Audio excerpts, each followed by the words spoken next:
ұсталсам, мен ол кезде де қылмыс жасаған кезде де бәрі ұстасын деп жүрген ниетім болды. Яғни қылмыс жасап, ешқайда бір заң таласып қашып кету мақсатым болған жоқ. Яғни 99-ның бірінші бабында жерде қылмыс жасағаннан кейін 6 ай уақыт өтті, ешқайда қашпай жүрдім. Мүмкін күтіп жүрдім. Күткенім өзімнің өмірімді құтқару емес, әйелімнің жағдайы жақсарып, 3 айлық баламның кішкене әлденіп 1 жасқа дейін толуын күттім. Яғни қайта барып не істеп жүріп, солардың барынша ниетімді соларға қойдым, ешқандай жазадан жалтаруды ойлаған жоқпын. Бәрібір ұсталатынын білдім. Өмірімнің біткенін де, яғни бостандығымның бітетінін сездім жақын уақытта. Яғни әр қылмыстың әртүрлі уақытта жасалды. Сол Жаңелин ауылына барғанда ата-анасына ауыр сөз айтып, менің отбасыма әке-шешеме тіл тигізіп, өзім отбасымды қаралай отырып, балаларымды тартып алып, соншалықты бір ақыл айту деңгейінде емес, яғни ар-намысты таптау деңгейінде отбасыма қол сұққан менің адамгершілік қасиетімнен мүлде айырылды.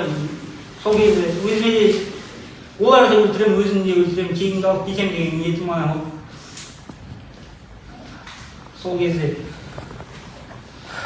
олардың айтқан ауыр сөздері шыны керек. Қазір сырттағы адам түсінбей бір жақты ғана сипаттайтын шығар. Прокурордың айыптау актісінде де басқа да нелер айтылды ғой. Басқа да қоғам тарапынан, яғни қаржылық мақсатты көздеп деп, яғни барған сіз зерттедіңіз, яғни банк қосымшаларына қанша қаражат шыққанын, қанша қаражат шығын болғанын, яғни әр кеткен 2 миллион теңге үшін мен 4 адамды өлтірмес едім. Яғни мен қанша жауыз шығармын, бірақ соншалықты ақымақ емеспін. 2 миллион теңге үшін 4 адамның өмірін қиятын. Яғни осының барлығы ішіндегі қозғаушы күшті, яғни намысымды ар-намысқа таптап, сондай бір қорлаудың кесірінен ғана барып мемлекеттік айыптаушыда өткен сот процесінде айтты ғой, 5 баланың болашағын ойлап 4 баланың өмірін қидым ба деді. Ол кезде мен тіпті 5 балам тұрмай өзімнің де өмірімді ойлаған жоқпын. Мен төліп кеттім, мүлде өмірімнің мән мағынасы қалмады. Яғни тек кегімді алып жоқ қылып кетемін деген ой ғана болды. Яғни мен балаларымды да ешкімді де ойлаған жоқпын ол кезде. Яғни олардың сөздері менің шынымен керек ақылымнан алжастырды. Әр сәті есімде оның қылмысын тергеу кезінде айттым. Өзіңіз қараласыз, бірақ адамға ең бірінші диагнозын анықтап барып рецепт қояды ғой, сол сияқты сізде қылмыстың жалғыз салдары емес, себебін де анықтап барып содан кейін үкім шығаруыңызды өтінемін.